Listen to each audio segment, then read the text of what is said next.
నిజామాబాద్ జిల్లాలో గత 15-20 రోజుల క్రితం కోసినటువంటి వడ్లు ఆరబోసినప్పటికీ సకాలంలో వాటిని కాంటా చేసి నింపుకొని తీసుకుపోవటంలో అధికారులు కానీ రైస్ మిల్ వ్యాపారస్తులు కానీ నిర్లక్ష్యం చేయటంతో ఈరోజు వందలాది క్వింటాళ్ళ వడ్లు తడిసి ఈరోజు మట్టి పాలవుతున్నటువంటి పరిస్థితి ఉన్నది.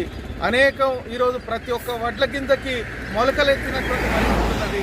వీటిని పూర్తిగా ప్రభుత్వం మద్దతు ధర ఇచ్చి ఏదైతే మద్దతు ధర ప్రభుత్వం ప్రకటించిందో ఆ మద్దతు ధరతోటి వెంటనే వీటిని తీసుకెళ్లాలని, కోతలు విధించొద్దని, తరుగును పెట్టొద్దని మేము కోరుతా ఉన్నాం. ఈరోజు ఆరుగాలం కష్టపడి రైతులు పండించినటువంటి పంట తీరా చేతికొచ్చినాక నోటి ముందు బుక్కని లాగేసుకున్నట్టుగా ఈరోజు వాతావరణ పరిస్థితుల మూలంగా మారింది.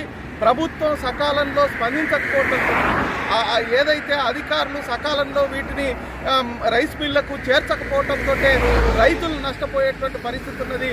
అన్నమో రామచంద్ర అనే పద్ధతుల్లో ఈరోజు రైతుల యొక్క పరిస్థితి మారుతూ ఉన్నది. ఈ ప్రభుత్వం తన తాత్సారాన్ని, తన నిర్లక్ష్యాన్ని గ్రహించి రైతులకు నష్టం జరగకుండా చర్యలు చేపట్టాలని సిపిఎం పార్టీగా డిమాండ్ చేస్తూ ఉన్నాం. లేకపోతే రాబోయే కాలంలో రైతుల పక్షాన సిపిఎం పార్టీ పోరాడుతుందని